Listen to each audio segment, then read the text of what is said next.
Namaskar. Good morning to all respected dignitaries, esteemed faculty members, distinguished speakers, and dear participants. It is my privilege to welcome you all to this insightful webinar on comparative world literatures organized by Hindi University, West Bengal under the patronage of the Honorable Vice-Chancellor Madam Professor Nandini Sahu. This academic platform seeks to explore literature beyond linguistic and national boundaries, fostering a deeper understanding of global literary traditions and intercultural dialogues. We are honored to have with us two eminent scholars, Professor Zinia Mitra ma'am and Dr. Saswati Saha ma'am, whose expertise and scholarship will greatly enrich today's discussion. Their contributions to the fields of comparative literature, translation studies, and cultural discourse continue to inspire meaningful academic engagements. And now, I must say, it is my great honor to introduce our Honorable Vice-Chancellor, Ma'am, Professor Nandini Sahu. She is an Amazon best-selling author, professor of English, and former director of the School of Foreign Languages at IGNOU, New Delhi. An established Indian English poet, creative writer, and folklorist. She has authored and edited 23 books already. A double gold medalist in both her graduation and post-graduation, she has been conferred the gold medal by the Honorable Vice President of India for her contribution to English studies. Her accolades include the Michael Madhusudan Award in the year 2024, Lifetime Achievement Award in the year 2024, Tagore Samman 2025, Honorary Fellowship 2025, and the Ambassador of the Eternity Award in the year 2026 by the International Academy of Ethics, India. Her research spans new literatures, critical theory, folklore, and cultural studies, and Indian knowledge systems, comparative world literatures, and many more. We are truly honored to have your gracious presence, ma'am. And now I humbly request our Honorable Vice Chancellor, Professor Nandini Sahu, ma'am, to kindly deliver the inaugural address. Ma'am, please. Good morning. Thank you so much, Paramita. I welcome Professor Zinia Mitra and Dr. Saswati Saha to Hindi University, West Bengal, uh, to deliver their lectures in this special lecture series on comparative world literatures. We introduced this series of lectures last year, 2025, in the month of February. And since then, there has been no looking back. Multiple speakers across the disciplines, boundaries, countries, regions have been associated with us. They have been contributing in a meaningful way to this very important lecture series from Hindi University. The umbrella term is comparative world literatures, and they have been taking their specific subjects like medical humanities. They have been taking subjects from gender discourses, from post-colonial literatures, languages, translation studies, regional and bhasha literatures, English literature. So varieties of subjects and languages. They are speaking in Hindi, in English, in Bangla. So we are truly multicultural, multilingual, and multidisciplinary through this lecture series. In fact, this lecture series has slowly become a learning experience for me. My ideas about comparative world literatures are expanded by listening to the eminent speakers throughout the world, and I am only becoming richer day by day by listening to each one of you. And for that, I am grateful to the two speakers today for having accepted our invitation.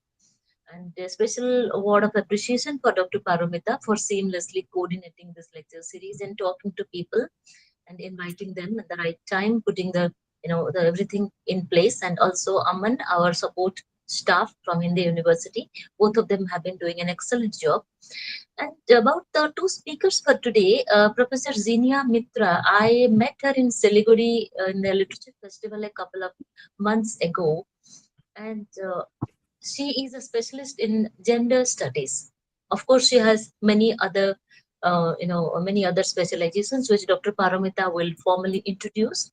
But from her lecture in that literature festival, what I understood has is she has been doing meaningful work in gender discourses. So that is when I thought that she can also be a part of our lecture series, and I extended an invitation, and she gracefully accepted it. So today she is going to talk about something very, very interesting. It's a very new and a novel topic, from nation to planet, rethinking world literature. That's what I told in the beginning, that whatever I had been thinking about world literatures, now listening to people, I have been rethinking. I have been redefining my ideas of world literatures, and so are my colleagues and my students at Hindi University. About your topic, I did a little bit of reading, and what I anticipate from your lecture today is a little bit of discussion on the planetarity risks becoming a new universal reality unless it confronts the uneven histories that still organize the literary circulation. That is one point that I would like to know more from you. And then moving beyond the nation, one must not mean that you are bypassing the state as a site of linguistic control, cultural policy, and epistemic exclusion. Here I am reminded, as a folklorist, I am reminded about the ideas of Desha, Nadu, and Rajya. Desha, which is a cultural concept, Nadu, which can be a political concept, and Rajya, which is somehow between the two, or somewhere it is interdisciplinary an approach. So if you go to our knowledge systems, our traditional knowledge systems, they have defined the concepts of Desha, Nadu, and Rajya in a very meaningful way. So probably in your lecture, we will rethink world literatures from those important perspectives. World literature becomes planetary not by scale, yes, and today, the minor languages, the local worlds, and the non global readers are also becoming a part of world literature through orality. And you, being an expert of gender discourses, would probably bring that to the table. So I welcome you once again to deliver your lecture.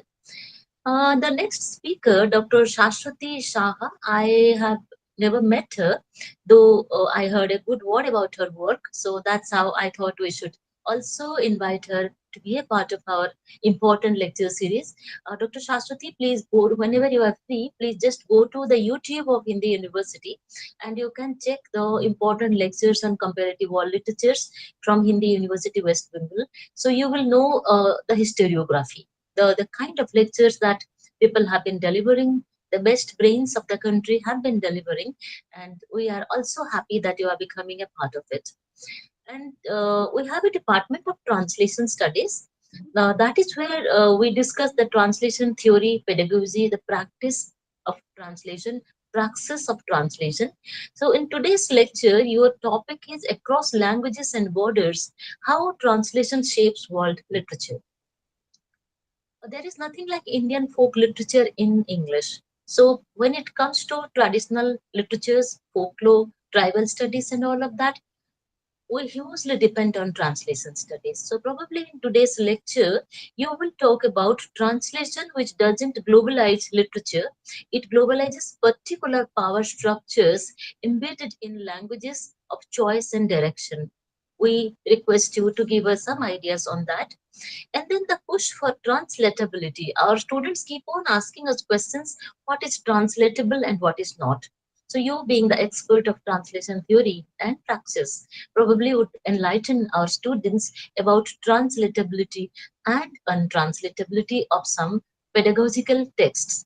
So please pass on to your ideas to creative writing and to critical writing, how far they are translatable. And then you can also give us some ideas on world literature through translation that risks becoming Anglophone literature in disguise unless translation is theorized as resistance. each translation a part of our resistance literature. So these are the imperative and important questions which we would request you to address and to give our students details of translation studies vis-a-vis world literature. I invite both the speakers to be a part of this important lecture series, which is creating ripples in Indian academia. We feel privileged at Hindi University. Thank you. Thank you, ma'am. Now, it is my privilege to introduce our first speaker, Professor Zinia Mitra. She is a distinguished faculty member in the Department of English at the University of North Bengal and has served as the Mother Teresa Chair Professor for Peace at St. Xavier's University, Kolkata. She is also the head of the Department of Women's Studies and director of the Center for Women's Studies at NBU. An accomplished academic, poet, and translator, Professor Mitra has authored several significant works, including Indian Poetry in English, Critical Essays, Poetry of Jayanta Mahapatra, Imagery and Experiential Identity, and The Concept of Motherhood in India, Myths, Theories, and Realities. Her poetry collections, Some Words Never Sleep, and Fern Tunes have received wide appreciation.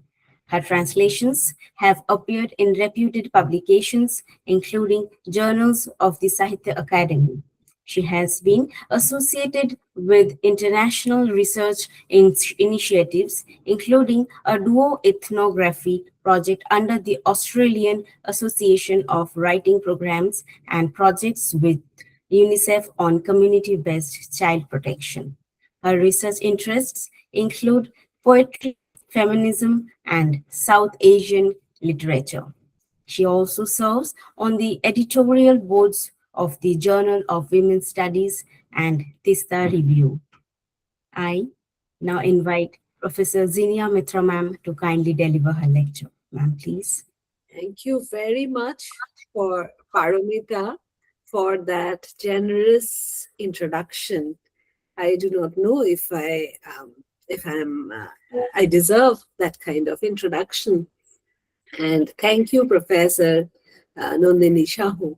A very good morning now to our Honorable Vice-Chancellor of Hindi University, West Bengal, Professor Nandini Sahu, to all the dignitaries, faculty members present, and all the participants, and also to my co-presenter, Professor Saha, Saswati Saha. I just met her from Sikkim University.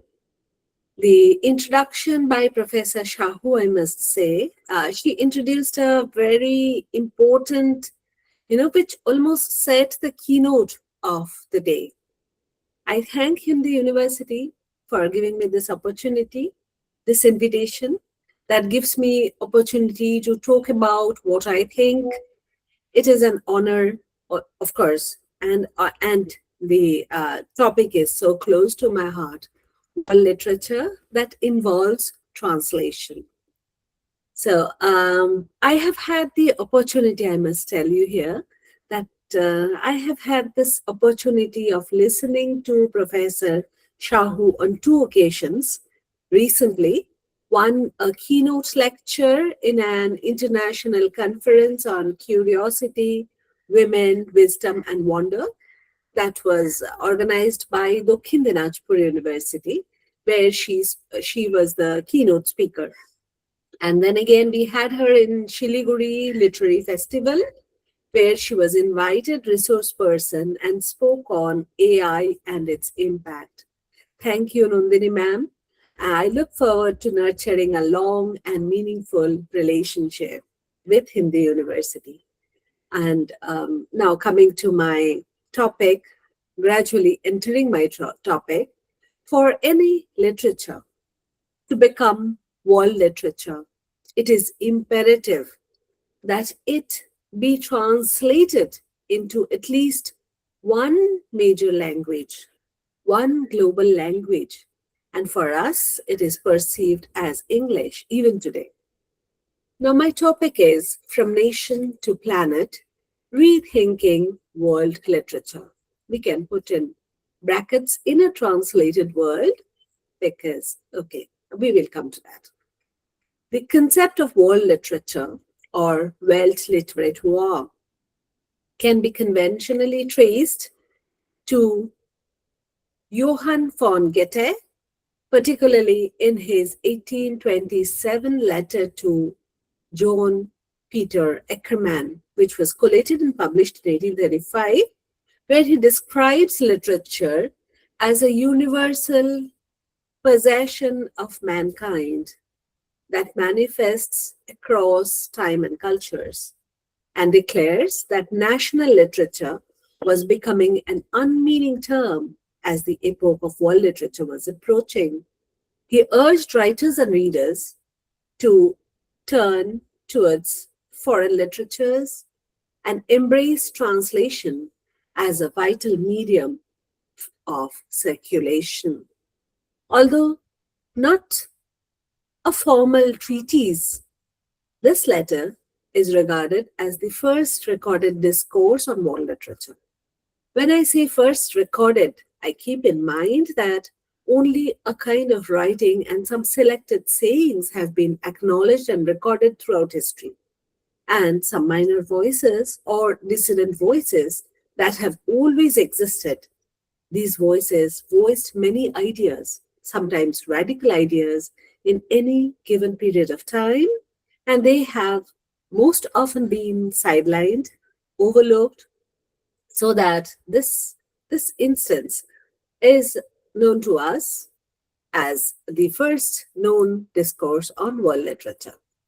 Now, Goethe's formulation reflects some ideological and historical limits of his time, evident in his gendered language, such as mankind and men, which later feminist thinkers like Simone de Beauvoir or Mary Ellman would have critiqued, and more crucially, in his restricted understanding of the world, which largely meant Europe.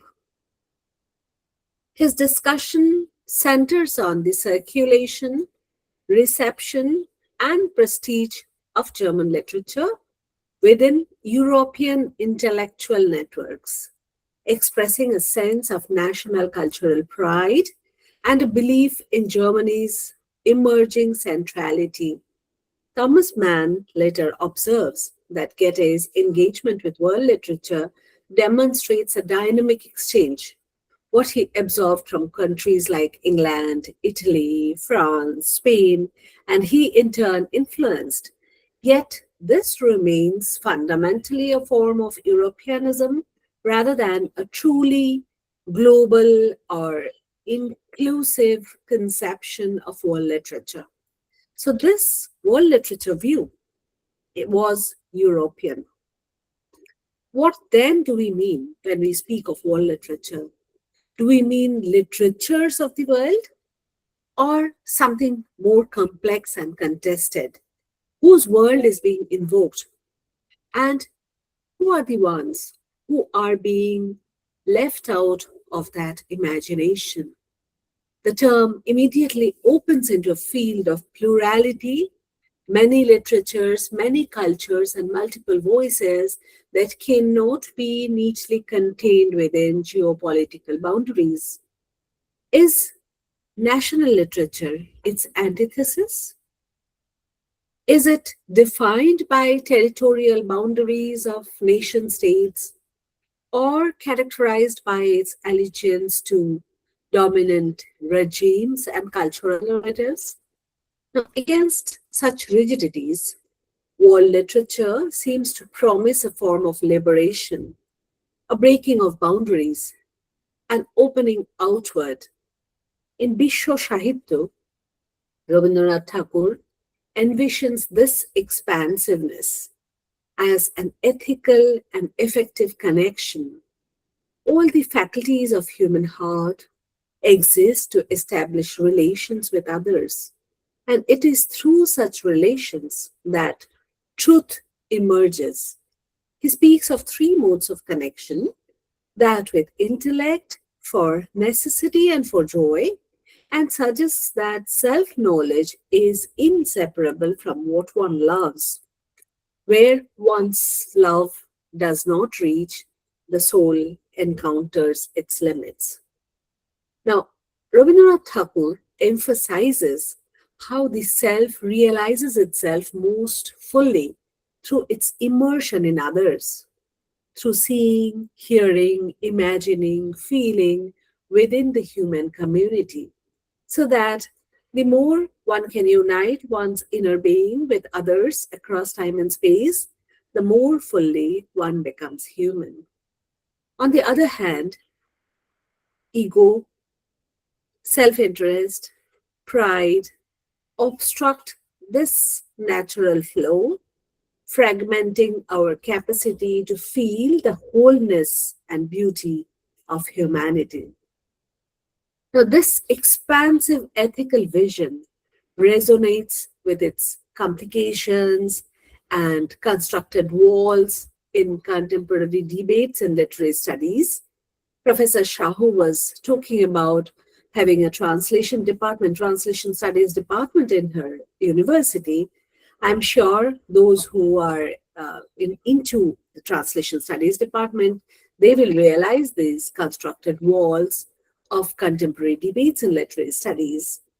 Gayatri Chakraborty Spivak, in Death of a Discipline, critiques the older model of comparative literature, which was largely centered on European texts and languages and rendered it inadequate for a world shaped by globalization, migration, and uneven cultural exchange.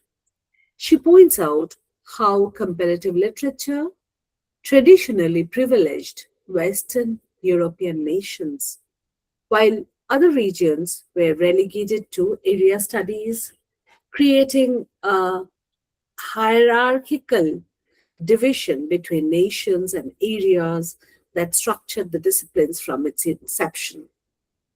Although comparative literature upheld rigorous practices such as close reading in original languages, it remained exclusionary, neglecting vast literary traditions from Asia, Africa, Latin America. Newer interdisciplinary studies like area studies, cultural studies, ethnic studies have attempted to address these gaps, especially in a world where migration, diaspora, global capital have rendered cultural and national boundaries increasingly porous. Spivak proposes that comparative literature and area studies must work together to foster not only the study of national literatures in the global south, but also the preservation and recognition of countless indigenous languages and literary forms that were marginalized or erased in the process of making of colonial, also post-colonial maps. While literatures in English from former colonies must certainly be studied, they should not eclipse the rich multilingual realities from which they emerge. Her evocative call that the planet must overwrite the globe, which she poetically puts across, requests us to move beyond the homogenizing grade of globalization towards a more ethically attentive, plural, and relational understanding of the world. Now, how do we overwrite? We might seek answers in translations and through learning of other languages. In India, we already have a three-language model. We grew up in our mother tongue, but learn soon enough that we must call a komala lebu an orange, a tormoj a watermelon, apple an apple, a table, and better an ouch when we are hurt. So we go on correcting ourselves by gradually distancing ourselves from local phonetics, idioms, cultural textures, moving ourselves away from our indigenous expressions, pronunciations, language, culture.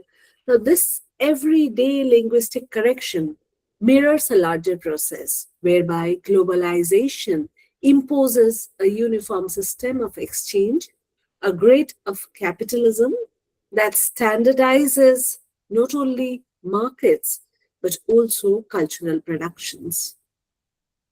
Now, globalization is the imposition of the same system of exchange everywhere. It is a great work of capitalism. Literature, too, has been shaped by this process, from the crude impositions of colonialism to the subtler oppositions and operations in this neo-colonialism, resulting in forms of cultural aggression that threaten to erase indigenous communities, languages, and rituals, much like shopping malls engulfing small local shops. Dominant global cultures risk erasing local traditions. To speak meaningfully of world literature, therefore, it is not merely to celebrate circulation and connectivity in another language, but to critically remain attentive to power, to exclusion, and the urgent need to sustain the plurality of voices that constitute our many worlds. But what does it mean when we talk of world literature if we are giving in to a power language? And how do we preserve the many literatures of the world? We have to grow aware. Whose world are we talking of? There are many literatures, many cultures, and multiple voices which cannot be confined within the given geopolitical borders. How do we address this plurality of voices? A reflection of what colonialism has done to us can be seen in my favorite analogy from Thiong'o's Writers in Politics. I quote this because if I shorten or paraphrase, both the humor and the pathos of it will be lost. So Thiong'o writes, the other day, I found my son trying to memorize a poem by William Wordsworth. I contained my disappointment and held the book for him, while with a face tortured with effort he recited, I wandered lonely as a cloud that floats on high over hills and vales and hills, and oh, when all at once I saw a crowd, a host of golden daffodils, beside the lake, beneath the trees, fluttering and dancing in the breeze. I asked him, what are daffodils? He looked at the illustration in the book. Oh, they are little fishes in the lake. Ah, now this is the problem with our education. Our indigenous cultures are being obliterated. Some communities vanish under cultural aggression from another. For instance, there are estimated over 300 different versions of Ramayana across various languages, cultures, traditions. The tale is variously told in different cultures. So with many of our ancient tales, some versions have been under erasure because of cultural overshadowing. There is a way to preserve our indigenous culture if we are committed. It begins with love for one's own literature and commitment to take it along, reading it, bringing it into academic discussions, and sometimes to the world stage through translation. We must also admit that not all literatures can be translated, or sometimes they are completely lost in translation. But we can try to do our best to carry our gems and jewels to the World Fair, if not for money or awards, of course, which are incentives for many, but there are many like me who are just committed to their native literature to take it across the bridge, however little one can, and more so, perhaps because we teach in English. It is a kind of, atonement for us. perhaps to translate our own literature because we have moved away from it. Now, translations into English or translations from English into Indian languages is nothing new. I once attended a seminar where Sachidanandan, one of my favorite poets, made a very important point. He said he had asked one Malayali boy, "Which is your favorite Malayalam novel?" The boy replied, "100 Years of Solitude." The response of the boy, although it provoked laughter in all of us, reveals a very important point, that it is possible for a translated work to penetrate the fabric of another culture in a completely different society. That is world literature. When it is taken across the borders, it sits under a different sky. I have attended quite a few seminars and workshops on children's literature, and some of them in Bangla. The discussion many times comes to Harry Potter and the amount of money and business J.K. Rowling and her publishing house has made, first from the profit from books, then from the movies, then t-shirts, teacups, key rings, how it becomes a whole culture. My question remains, if English writers could create something so fine that could capture a generation of children's imagination, like Narnia or Lord of the Rings trilogy, why can we not have some expectations from our writers to produce such literatures that would capture children's imaginations today? They did it once with Swami, Malguri Days, Feluda, and Professor Shonku and Rijuda, although within India and Bangla, there will be no dearth of translations, we can assure you. And now that translators get sessions in literary festivals, sections in book reviews, seminars, within a world growing kinder to us, translation no longer carries that crude definition of laboring in another man's plantation. In Bangla, I tell you, we go back to Oppo and Durga's train scene again and again, made famous by Satyajit Ray's Pothir Pachali. It is wonder for us, our generation of readers, but the children find it boring because they are getting only a slice of Vibhuti Bhushan out of that context, and before they are ready for it. I will refer once again to my favorite author, Thiongo, and this time to what he says in the context of African literature in decolonizing the mind. I quote, "The future of African novel is then dependent on a willing writer, ready to invest time and talent in African languages, a willing translator, ready to invest time and talent in the art of translation from one African language into another, a willing publisher, ready to invest time and money, or a progressive state which would overhaul the current neo-colonial linguistic policies and tackle the national question in a democratic manner. And finally, the most important, a willing and widening readership." So what is true for them is also true for us. We do not need to create literary material in Bangla or any other existing Indian languages, except for the interesting children's literature I was talking of. But we need to carefully cull the texts that can be translated into other Indian languages, translate them into other languages, circulate them amongst ourselves before reaching out to other continents. For texts that cannot be translated, there can be references and links for the interested readers.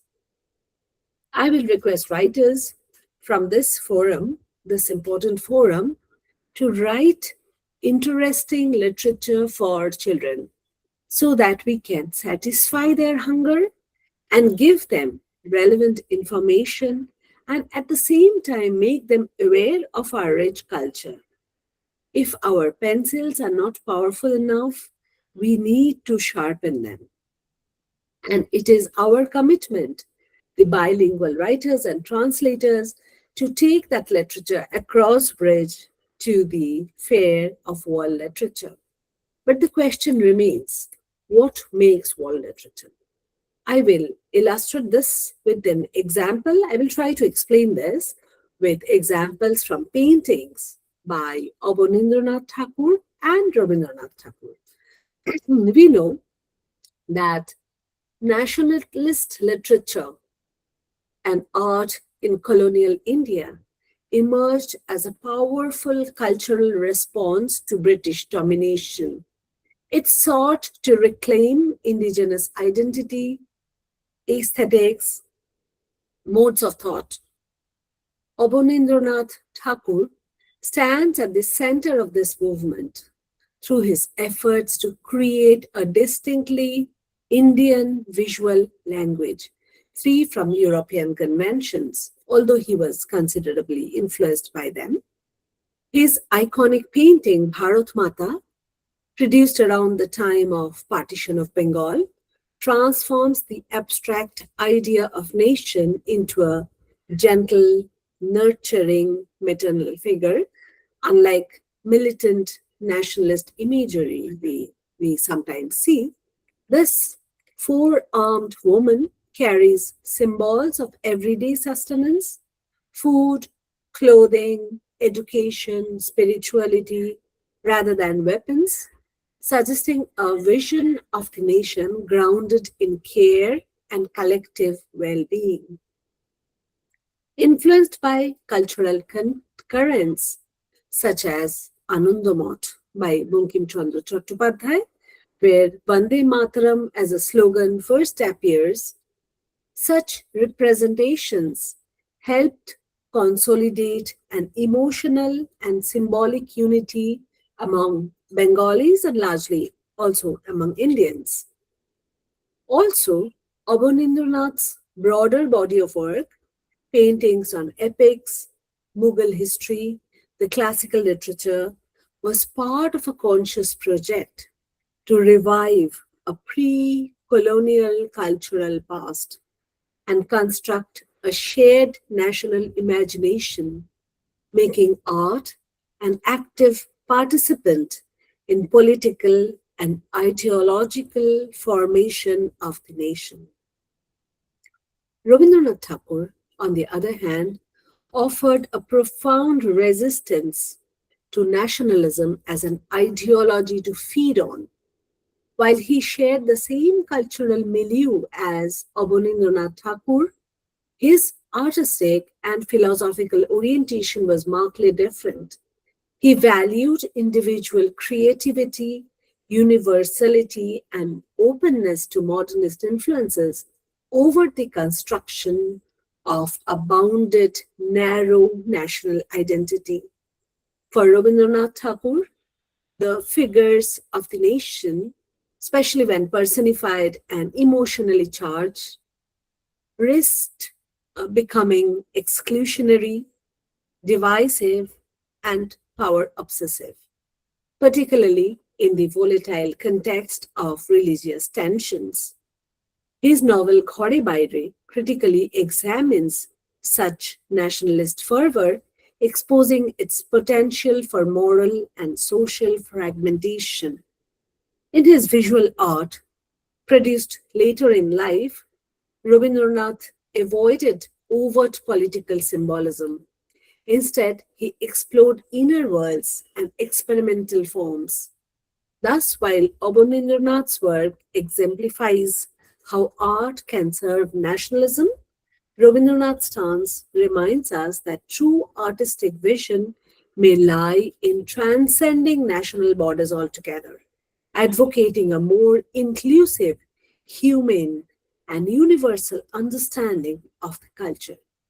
We were talking of Narnia, of Lord of the Rings, Harry Potter.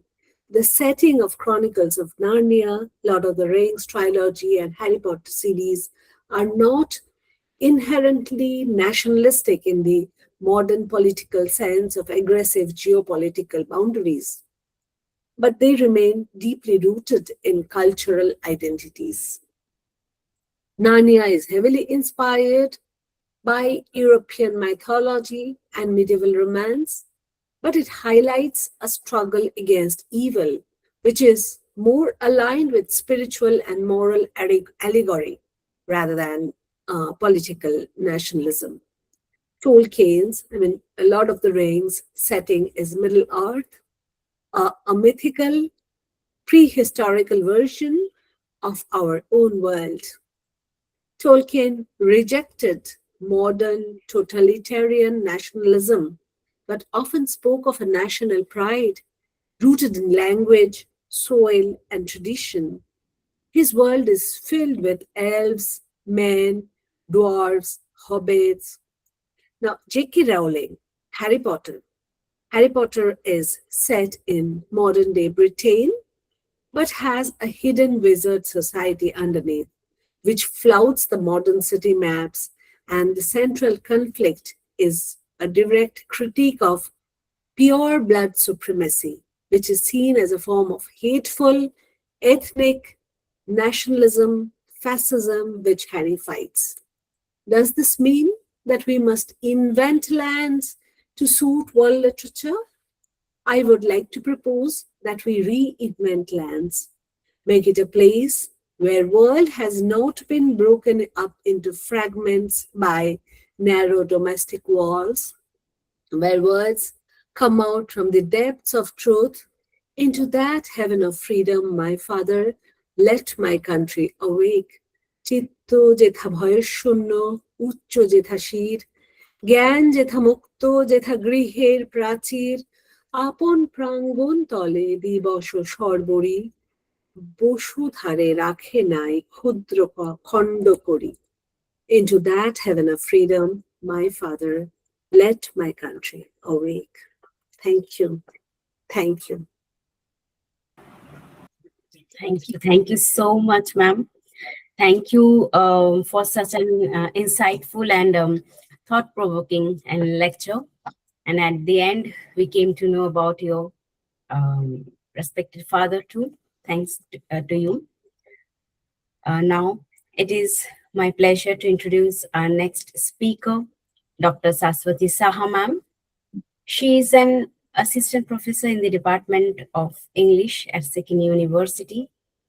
Her doctoral research in cultural studies from the Center for Studies in Social Sciences, Calcutta, focused on English literary travelogues in Bengali, examining themes of social reform, translation, and assimilation.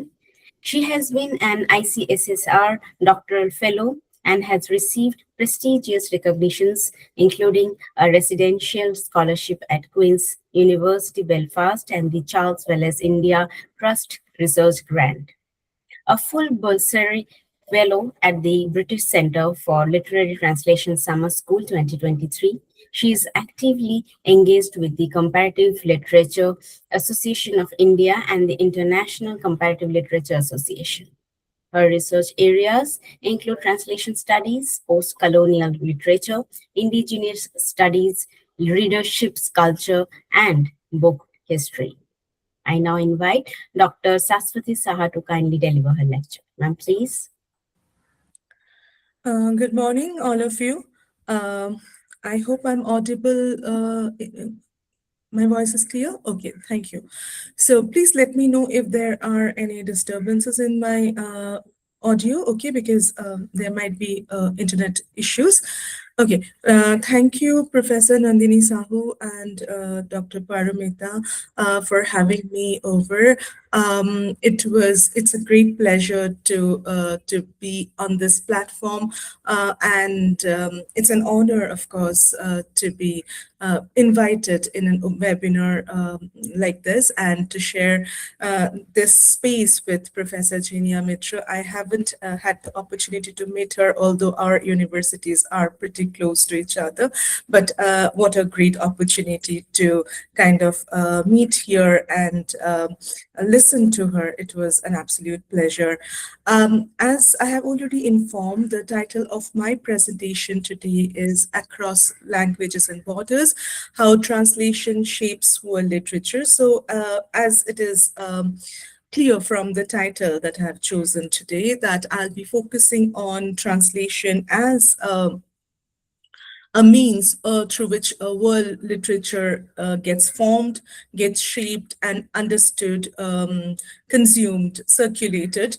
Also, I'll be focusing on the politics that is inherently there in the entire process, and that it is not as, simple as it appears and from the outside. So let's see how much of it can be talked about and understood in this small time.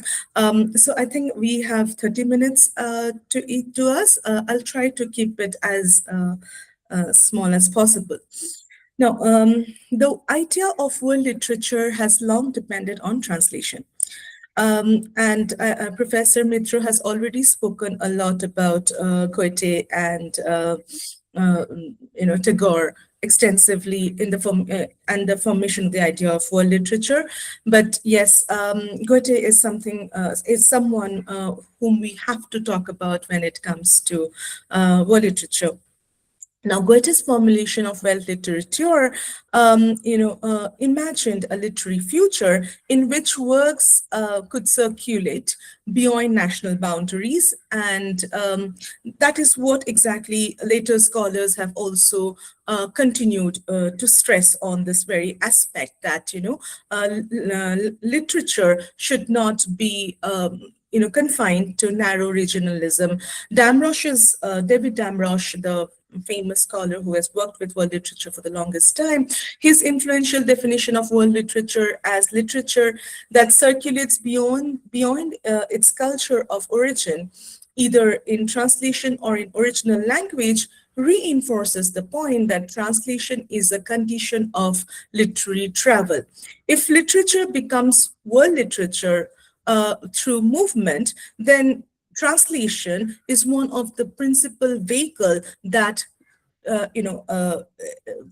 does the transport. So it is the vehicle of the movement of literature from one language or one culture to another.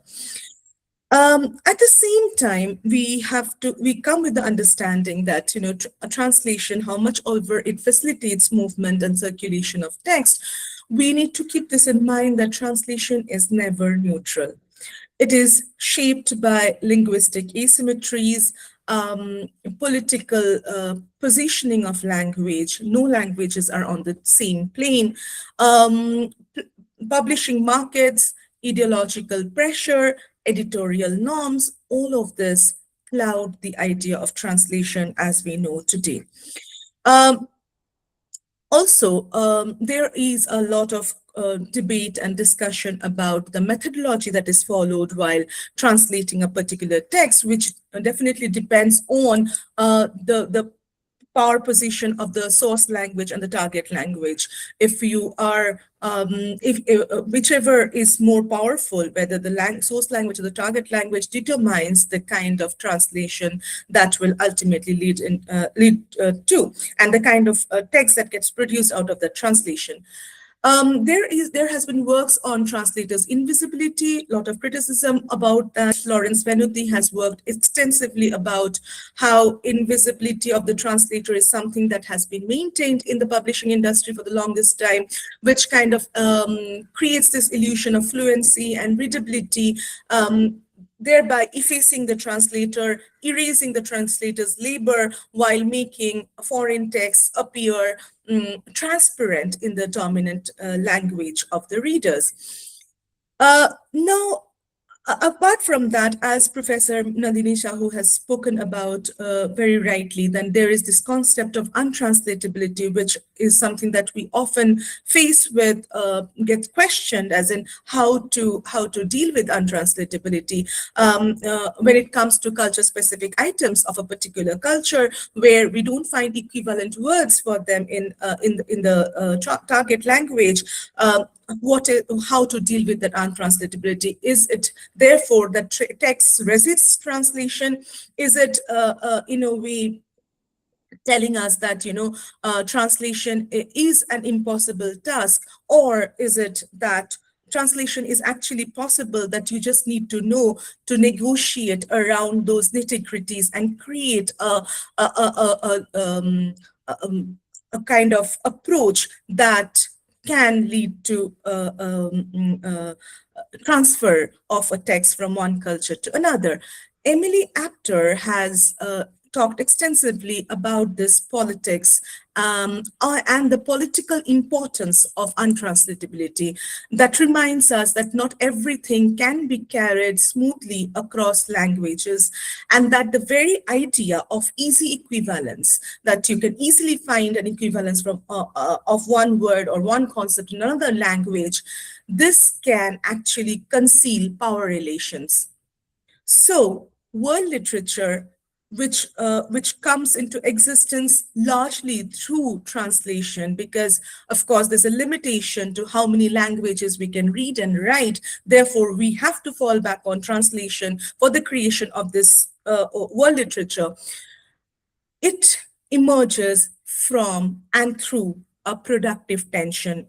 Translation opens doors, it gives us accessibility, but also alters what enters this scenario of world literature and how it is read and interpreted. Now, world literature is best understood as a network of circulation rather than a fixed canon. Right. Now, David Damrosch argues that world literature is not a set canon of text, but a mode of reading, which means that he's also taking into account the subjectivity of the reader, reader's response, their interpretation, and that work enters world literature, like if a particular body of work enters world literature when they gain life in a new context through circulation and rereading.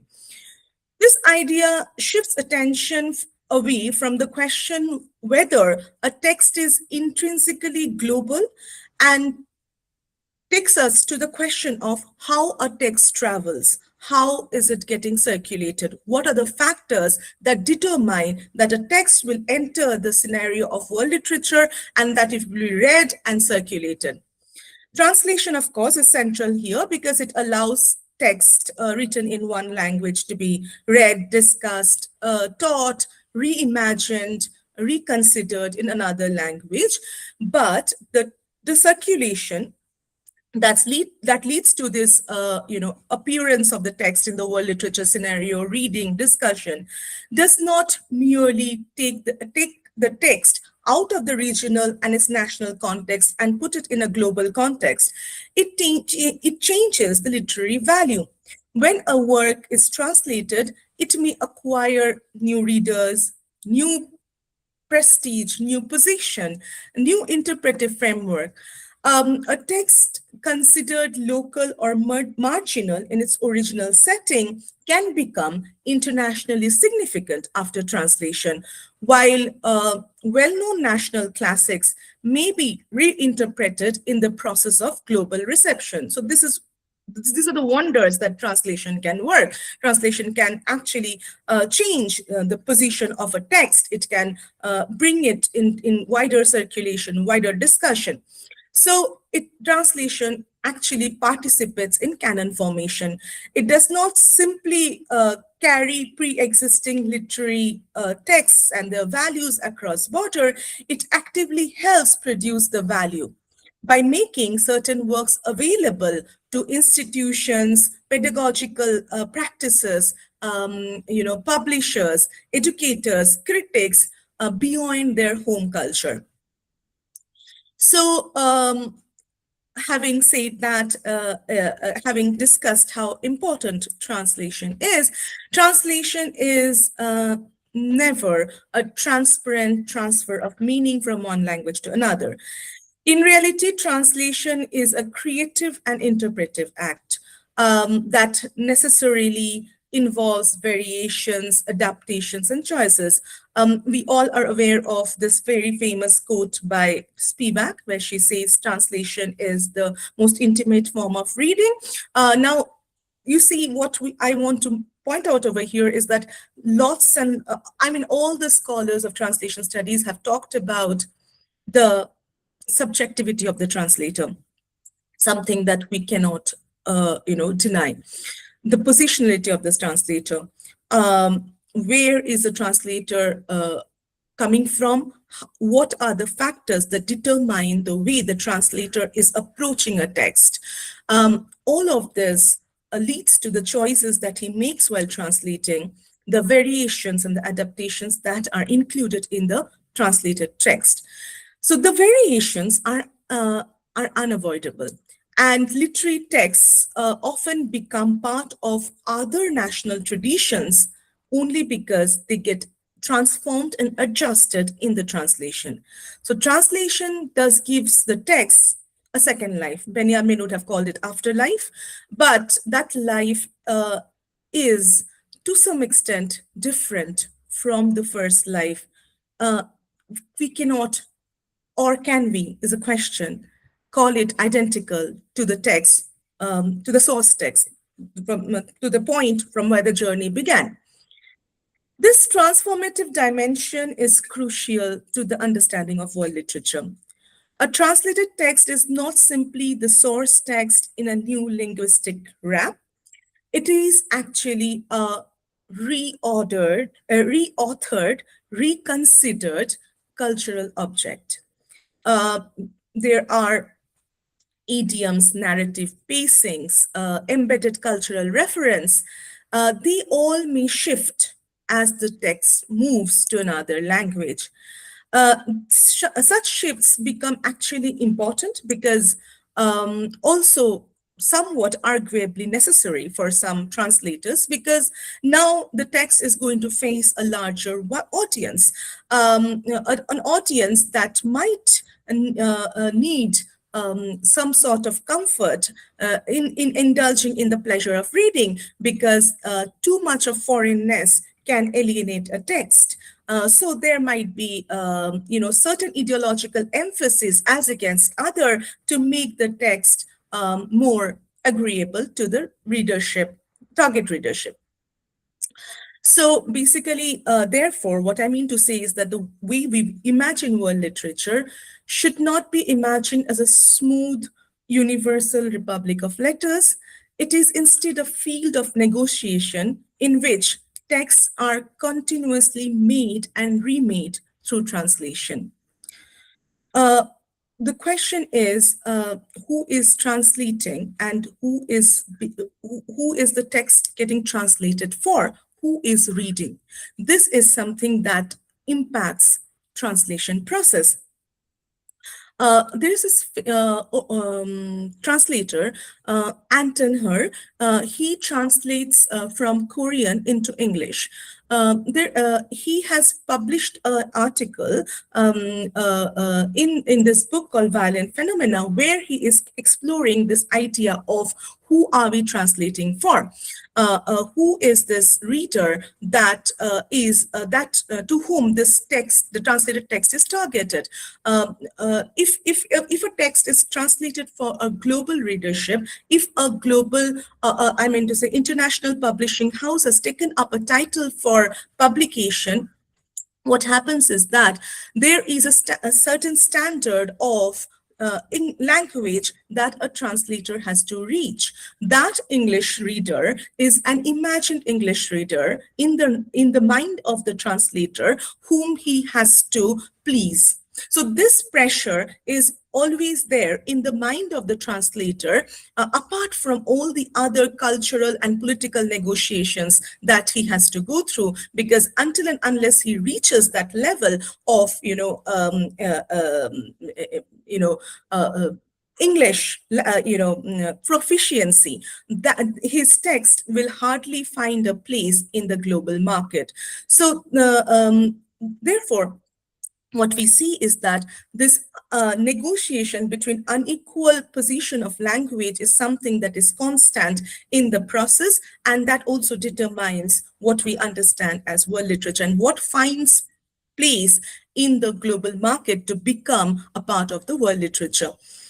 Now, translation, therefore, shapes world literature quite unevenly because not all language enjoy equal prestige or market access. Works from dominant languages, especially English, often circulate more easily and require less mediations, while texts from smaller and less globally dominant languages depend heavily on translation to become visible. This obviously creates another asymmetrical literary world in which some traditions get overrepresented, others remain unread. Translation obviously can democratize access, but it can also produce global inequality when a handful of language get act as a gateway to international recognition. So you can get international recognition only if those texts are available in certain language. World literature is often celebrated as a very inclusive field. Okay, but translation also shapes exclusion. So some text gets excluded, only then some text gets included. Which text gets translated, when and into which language, which publisher supports them, which review circuits promote them. These are the questions that determine whether a work enters the global literary conversation or remains locally contained. Translation decisions are therefore inseparable from the politics of canon formation. Over here, I would like to talk a little bit about something that determines largely our understanding of world literature. Apart from the institutional mechanism, that circulate text globally, another factor that determines our understanding is literary prizes. They play a very decisive role in how we understand world literature today. In this context, I'll talk about one particular literary prize that we are all aware of is the International Booker Prize. Right, because it has become one of the most influential mediators of global literary circulation, because unlike many traditional literary awards, it explicitly recognizes translation as a constitutive of literary value, and the award prize is equally distributed among the author and the translator. This structural feature symbolically reframes literature as a collaborative transnational act rather than a purely national one, done by one person. So this concepts are kind of broken, and it's a very noble thing to do. Now, this institutional recognition, of course, has material consequences. The prize increases the visibility and marketability of translated works. It expands readership for non-Anglophone authors, encourages publishers to invest in translation. These are all the positive points. These are things that are important, required, and significant in the formation of what we understand literature today, the concept of literature. As a result, the prize actively produces world literature rather than merely selecting from a pre-existing global canon. So basically, the world literature is in the making. More and more titles get added every year. More and more books get widely circulated, find new readership. So the annual long list and short list functions as a curated maps of global writing, shaping what readers, critics, and academic institutions recognize as internationally significant literature. However, the question is the process neutral? The International Booker Prize operates within this British-Irish publishing ecosystem. Again, going back to the Anglophone, idea of producing quality literature, and this remains the dominant gateway to global readership. Thus, while it amplifies diverse voices, it simultaneously filters them through specific linguistic and cultural expectations. The International Booker Prize foregrounds translation as art, no doubt, but it also intensifies certain pressures. Works selected for translations are often those that resonates with only with global, specifically Western concerns. Translators may shape text to meet the expectation of the Anglophone readers. Publishers prioritizes works that are translatable in stylistic and thematic terms. Consequently, translation becomes a gatekeeping mechanism that determines which texts can enter the world literature, as I was pointing out earlier. Scholars have long argued that world literature is shaped by Eurocentric and imperial legacies. This is not something new. We have talked about it in like great detail in all post-colonial courses in every university. This is something that is continuously discussed. Works from non-Western context gain recognition primarily when they can be assimilated into this familiar interpretive framework. This creates several asymmetries.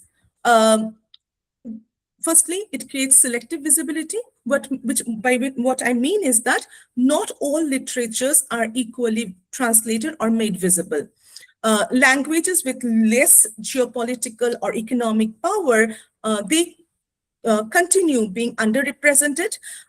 Even within the translated literature, certain regions become more visible than others. And with the popularity of the Korean literature in the last few years, we all know what I'm talking about. Then again, there is cultural filtering, texts that align with dominant narratives, such as, let's say political oppression, political turmoil, instability, gender struggles, historical trauma, they are more likely to be translated and awarded, recognized.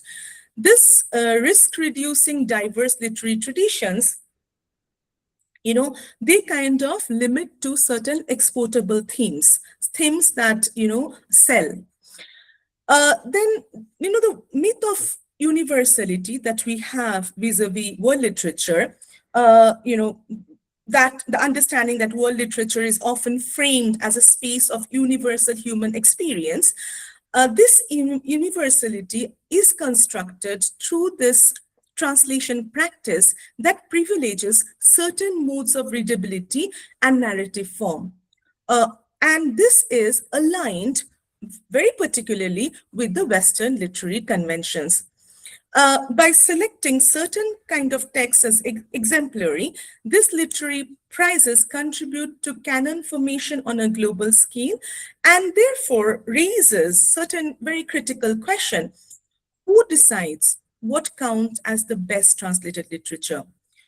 What aesthetic criteria are applied and whose standards do they reflect? How do market dynamics influence these price decisions? Now, I was reading this article by Tabish Khair. Tabish Khair, I think, is a very popular name and many of us have read his work. He writes in this article, I think it was published in First Post, I believe, and the title is Decoding the Booker in the Age of Epstein. Okay, very interesting title, as you can see. He writes, when I grew aware of writing as a writer, which is when I was in my 20s, there was a feeling, at least in post-colonial nations such as India, that we needed to shape our own space in order to be heard. Even the drift from the Commonwealth literature to post-colonial literature contained a version of that. We did not want to be simply patted on the shoulder for using the master's language well. We wanted to say different things and also in different ways. Evidently, this could only be achieved if we tried to create our own critical and publishing space. I doubt that such a space can be created if the literary prize we swoon over is given only to books that are published in the UK and Ireland and sold in sterling pounds. It leaves out thousands of books published in South Asia, They cannot even be entered for the prize, so they can never challenge the global perception of what is the best of fiction writing in English. Unquote. Now, Kerr argues that such prizes perpetuate a colonial era definition of literary excellence and create exclusive circles of privilege. He criticizes how these awards hinder the development of independent critical and publishing spaces in post-colonial nations and create a circle of more privileged authors who are continuously noticed and celebrated, whereas their lesser known counterparts remain obscure since they cannot get published from the celebrity publishing houses. Translation and formation of world literature is thus governed not only by linguistic considerations, but also by market forces. Publishers, agents, and price circuits play a decisive role in determining which texts are translated into English and are circulated widely in the international market. The selection process often favors works that confirm existing expectations and cultural differences, texts that are either exotic enough to be marketable or sufficiently familiar to be accessible. Like in case of the Booker's Prize, also we know that it's the publishers only who suggest the titles, and big publishing houses can go up to 3 titles, whereas the smaller ones can only go up to 1 title for consideration. So this is the market force actually determines how and what we read and how we read them. Now, in all these discussions on world literature, we cannot but miss one thing, that is the dominance of English as a global lingua franca.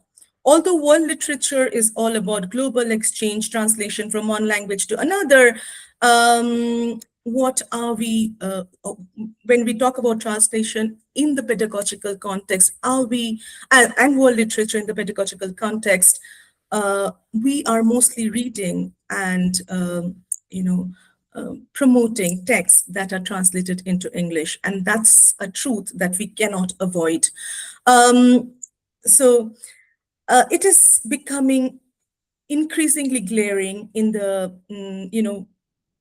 that the category of world literature, to enter the category of world literature, text has to get translated into English, positioning and a position in the Anglophone market, and the Anglophone market is becoming the arbiter of literary value. And this is happening more and more with passing time. Now, in this essay called Post-Colonial Politics of Post-Colonial Translation, Harish Trivedi talks about a time in India after independence when India started looking at literature beyond the UK American nexus. He's talking about how translations from Latin America and Eastern Europe are happening in India, and professors like Manavendra Bandyopadhyay, and then he talks about Vishnu Khare. They're translating all of these texts into Bangla, Hindi, other Indian languages. But the question is that these have their own value. They have their own very political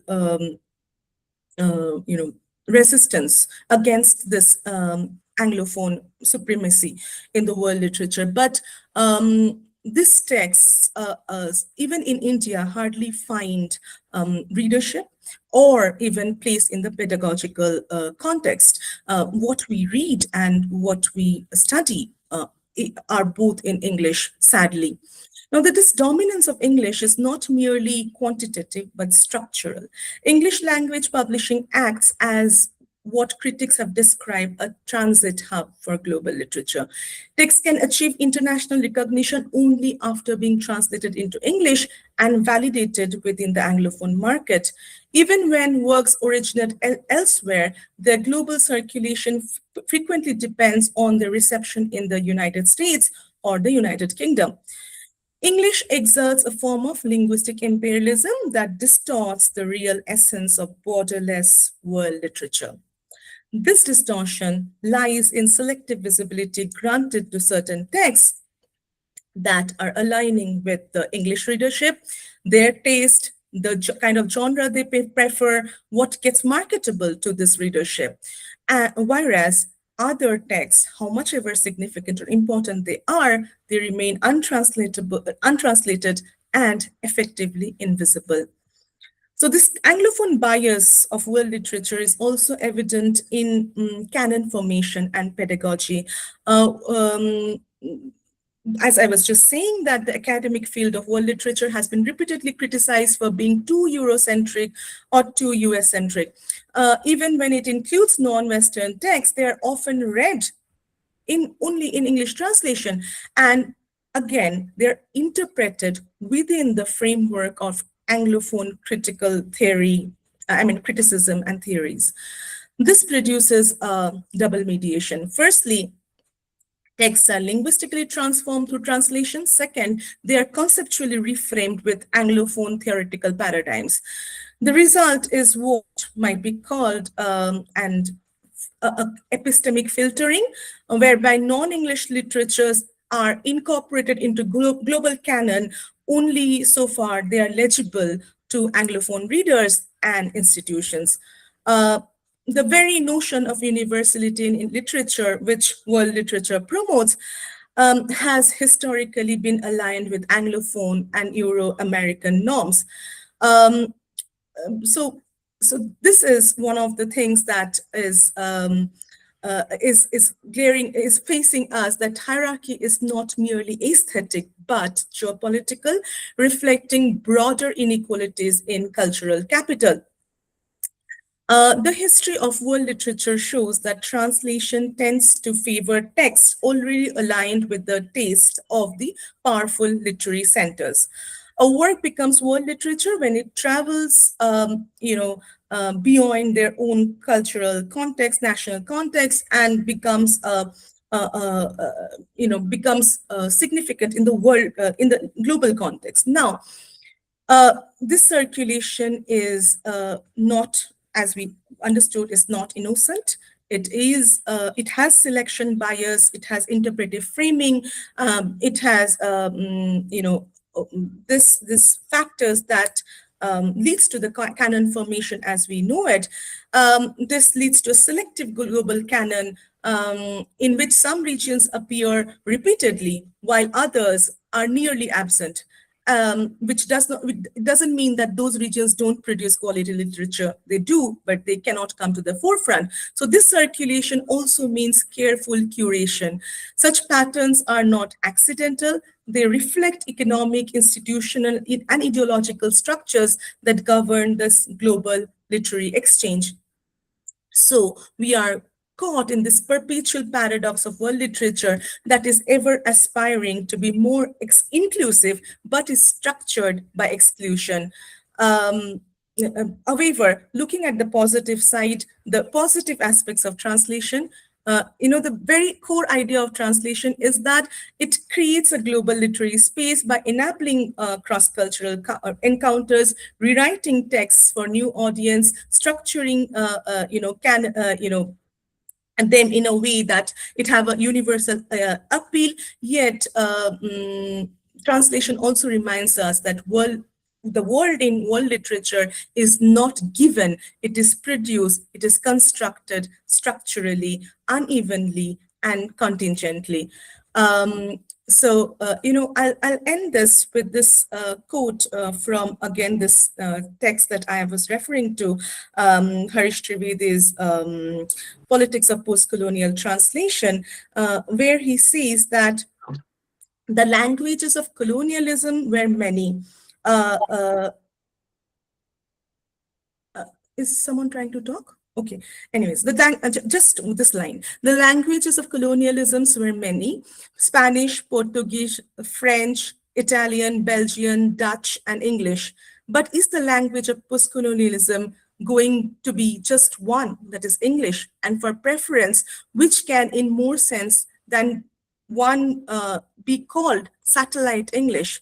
If so, we shan't be needing many translations either to or fro in that monolingual dystopia. All we shall need is capitulation and internalization, whether voluntary or not. Thank you. Thank you, ma'am. for your engaging and illuminating lecture, I must say. Now, I request our Honorable Vice-Chancellor, Ma'am, Professor Nandini Sahu, to kindly deliver her valuable remarks. Ma'am, please.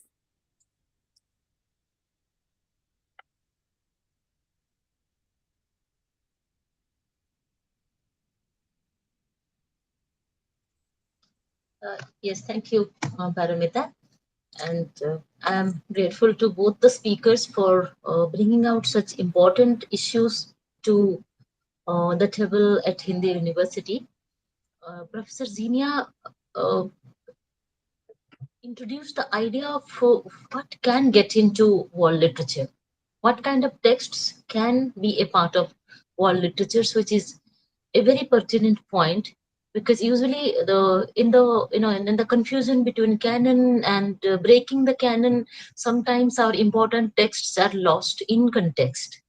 So in such a scenario, the students and the researchers of world literatures, and also people who are designing the syllabus of world literatures, must know that what important texts can get into the pedagogy. I looked at the syllabus of world literatures of a few universities, and then somehow, to my misfortune, I discovered that, like Professor Zinia said, that a text should be translated into one world language to qualify to get into the pedagogy of world literature, which is so true. I found a few texts in the syllabus, in the syllabi of a few universities, which are not exactly so. They are written in original English or some other language, and they have not been translated to any language. But even then, they are becoming a part of the syllabus. Probably the teachers and the researchers of world literature should have a look at that, look into the UGC guidelines, and look at the canons of world literatures, and rethink or restructure their world literature syllabus. And the second speaker, she discussed about Saswati. Dr. Saswati, she talked about the pedagogy of translation, the importance of translation, and translatability, untranslatability, and the complexities thereof. And also, she hinted at the employability of people who are experts in translation studies. That is very, very important.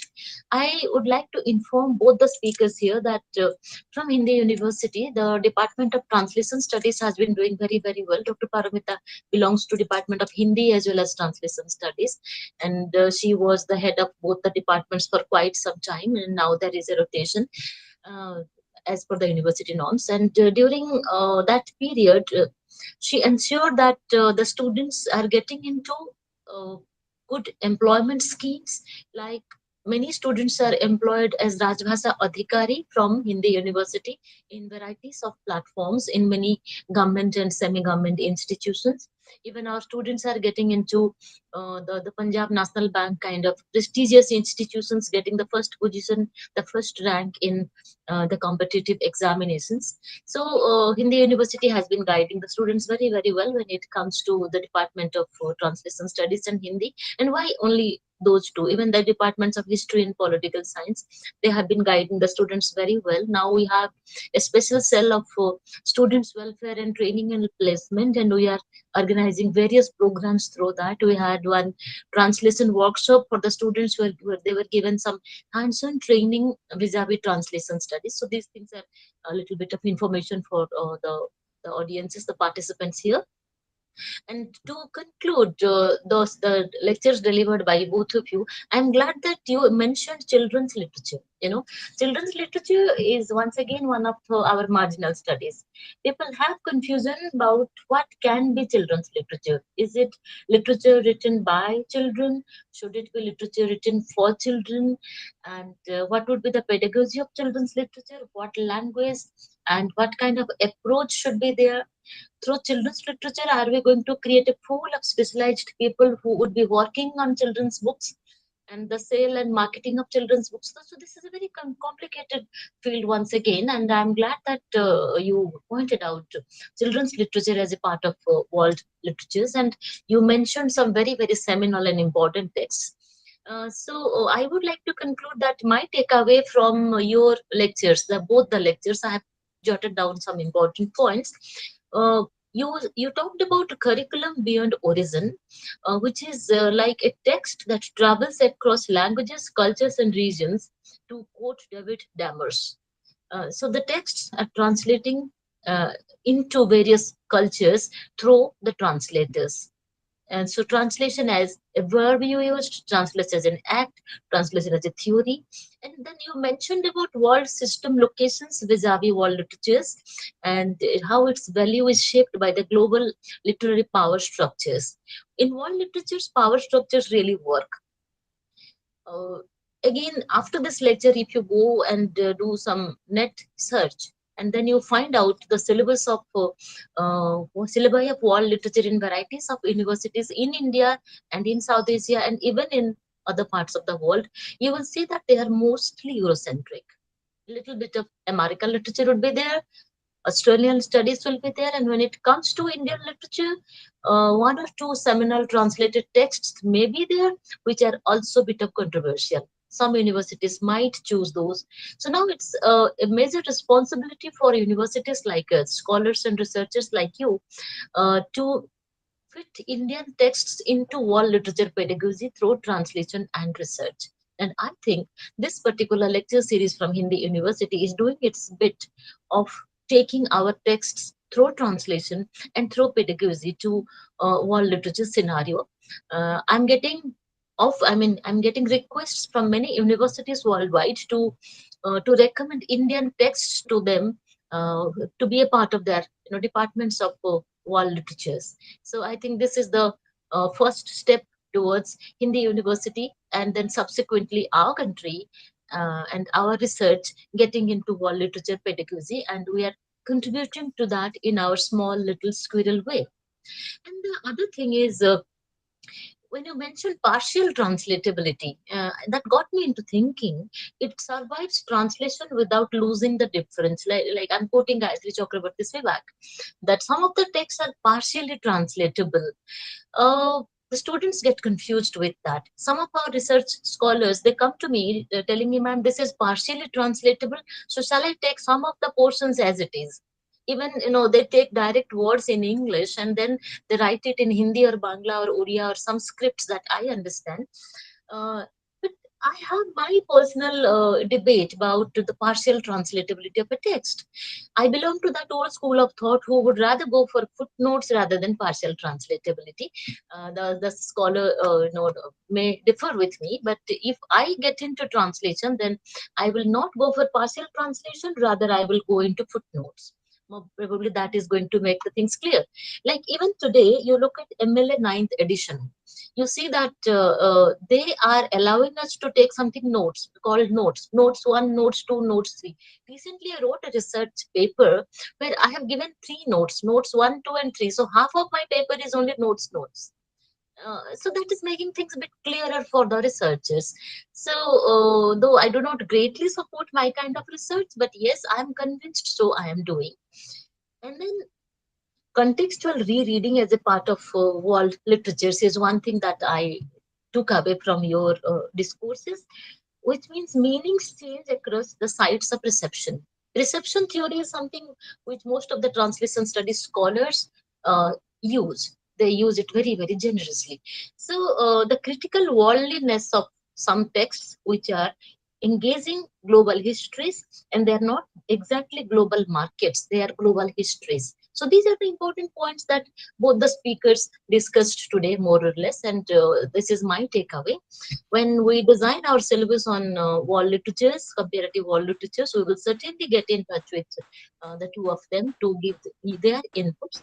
But anyway, thank you very, very much for becoming a part of Hindi University Special Lecture Series and contributing to our lecture series in a meaningful way. Thanks and namaskar. Thank you, ma'am. Thank you so much for your Thank valuable. you for having me. Thank you. Thank you It for was inviting me. wonderful, amazing. Thank you. And as we come to the close of this enriching session, I extend my heartfelt gratitude to our Honorable Vice-Chancellor, ma'am, Professor Nandini Sahu, for her constant guidance and inspiring presence.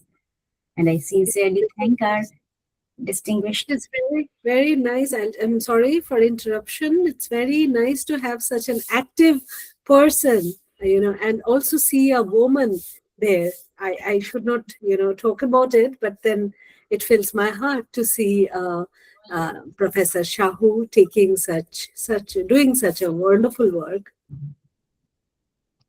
We are doing together. We are a big team. You come to our university, you will know. I initiate something, everyone jumps into it. I feel so glad, so happy. Thank you. Yes. Now, I sincerely thank our distinguished speakers, Professor Zinia Mitra ma'am and Dr. Saswati Saha ma'am, for their invaluable contributions. My thanks also go to all participants for their active engagement. I express my appreciation to Hindi University team for organizing this meaningful academic platform, and special thanks to our technical team, Kajori Das Roy and Aman Singh, for their seamless support in making this webinar a success. Thank you once again and have a very good day. Namaskar.